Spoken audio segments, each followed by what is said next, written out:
Praise the lord. నేనండి మీ సహోదరుడు యేసురత్నం. ఈ వీడియో ద్వారా మీ ముందుకు రావడానికి కారణము, ఈ సాయంకాల వేళలో చిన్న వాక్య భాగాన్ని మీకు తెలియచేయాలని ఆశతో ఈ వీడియో చేస్తూ ఉన్నాను. ఏంటంటే, జ్ఞాని అయిన సొలొమోను సామెతల గ్రంథంలో ఒక విలువైన మాటను మనం చూస్తాం. జ్ఞాని అయిన సొలొమోను సామెతలలో ఒక విలువైన మాట ఒక చోట ఉందా అని అంటే కాదు. బైబిల్లో అన్ని చోట్ల, బైబిల్ అంతా కూడా విలువైనదే. బైబిల్లో రాయబడిన ప్రతి మాట కూడా విలువైనదే. అది అర్థం చేసుకునే జ్ఞానం కొందరికి లేదు, కానీ క్రైస్తవులుగా మనకు ఆ జ్ఞానాన్ని దేవుడు ఇచ్చాడు. కాబట్టి అర్థం చేసుకునే ప్రయత్నం చేద్దాము. వీడియో నచ్చితే కామెంట్ చేయండి, లైక్ చేయండి, ఇతరులకు షేర్ చేయండి. అలాగే ఛానల్ని సబ్స్క్రైబ్ చేసుకుని ఫాలో అవ్వండి.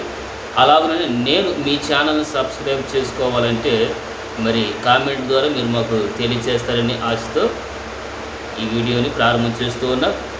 చూడండి, జ్ఞాని అయిన సొలొమోను సామెతలకు రాసిన గ్రంథము 31వ అధ్యాయము 10, 11, 12 వచనాల్లో కనుక మనం చూసినట్లయితే అందరికీ పరిచయం ఉన్న మాటలు ఇవి. ఒక తల్లి తన కుమారునితో చెప్తున్న మాటలు. ఎలాంటి స్త్రీని పెళ్లి చేసుకుంటే కడవరకు నీతో ఉంటుంది, ఎలాంటి వారిని కనుక నువ్వు పెళ్లి చేసుకుంటే కష్టములో, నష్టములో, సుఖములో, వ్యాధిలో, బాధలో అన్ని విషయాల్లో నీకు తోడుగా ఉంటుందో, ఇక్కడ తన తల్లి తన కుమారుడితో చెప్తున్న మాటలు ఇవి. ఏంటో చూద్దాం. సామెతల గ్రంథము 31వ అధ్యాయము 10, 11, 12 వచనాలు మనం గమనించినట్లయితే, గుణవతి అయిన భార్య దొరుకుట అరుదు, అట్టిది ముత్యముల కంటే అమూల్యమైనది. ఆమె పెనిమిటి ఆమె యందు నమ్మిక ఉంచును, అతనికి లాభప్రాప్తికి వెలితి కలదు. ఆమె తాను బ్రతుకు దినములన్నీ అతనికి మేలు చెయ్యును కానీ కీడేమియూ చెయ్యదు. చూడండి, ఇక్కడ ఒక తల్లి ఒక కుమారుడితో చెప్తున్న మాటలు. గుణవతి అయిన భార్య దొరకటం చాలా అరుదు. అయితే అలాంటి భార్య కనుక దొరికితే నీకు మేలు. అయితే మనం అనుకోవచ్చు, వివాహానికి ముందు మన ఇంటికి వచ్చే కోడలు గుణవతిరాలు కాదో మనకి ఎలాగో తెలుస్తుంది. మనం ఆలోచన చేయవలసిన అవసరత ఎంతైనా ఉన్నది. నాడు సమాజంలో ఎలాగ ఉందంటే, అందం, సౌందర్యం, వెనకాల ఎంత ఆస్తున్నది ఇవే చూస్తూ ఉన్నారు. గుణవతురాలా కాదా, గుణవంతుడా కాదా అన్నది చూడటం లేదు. అందము మోసకరము, సౌందర్యము వ్యర్థము.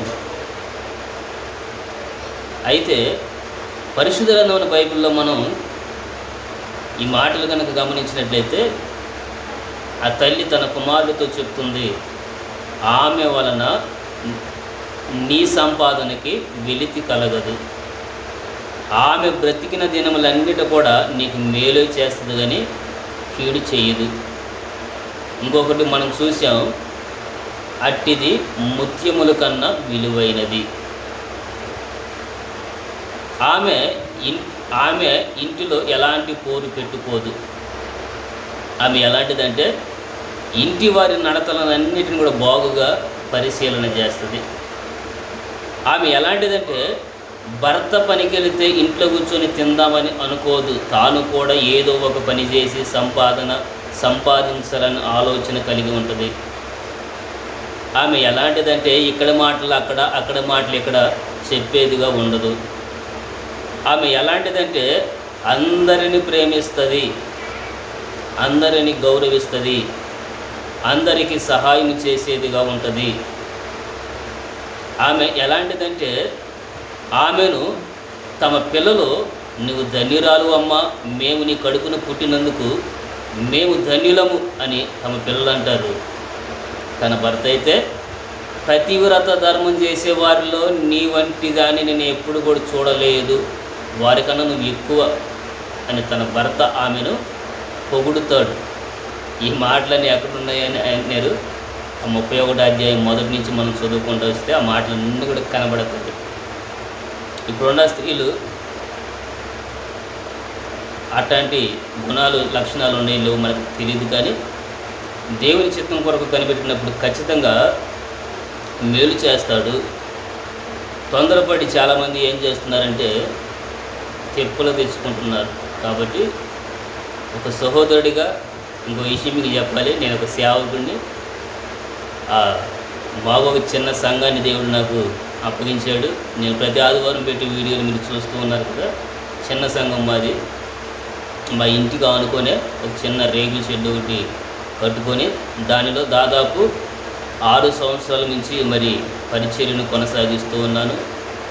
మా పరిచర్య కొరకు ప్రార్థన చేయండి. 20 మంది పడితే ఎక్కువ. నా దగ్గరకు వచ్చే వాళ్ళ సంఖ్య, స్త్రీల సంఖ్య ఎక్కువగా ఉంటుంది, పురుషుల సంఖ్య చాలా తక్కువ. 2-3 ఉంటాం. నేను, నాతో పాటు ఇంకొక సేవకుడు, తర్వాత డ్రమ్ము కొట్టే వ్యక్తి, ముగ్గురమే. మిగతా వాళ్ళందరూ కూడా స్త్రీలే ఉంటారు. కాబట్టి అలాంటి స్త్రీని కనుక నువ్వు పెళ్లి చేసుకుంటే నీకు మేలు, నీకు గౌరవము, నీకు ఘనత ఉంటుంది. ఆ 31వ అధ్యాయంలో చదివితే అలాంటి స్త్రీ వలన ఆమెను చేసుకున్న భర్తకు సమాజంలో విలువ ఉంటుంది, ఇంటిలో విలువ ఉంటుంది. ఆమెను బట్టి తమ భర్తను కూడా గౌరవిస్తారు, సన్మానిస్తారు. మా కొరకు ప్రార్థన చేయండి.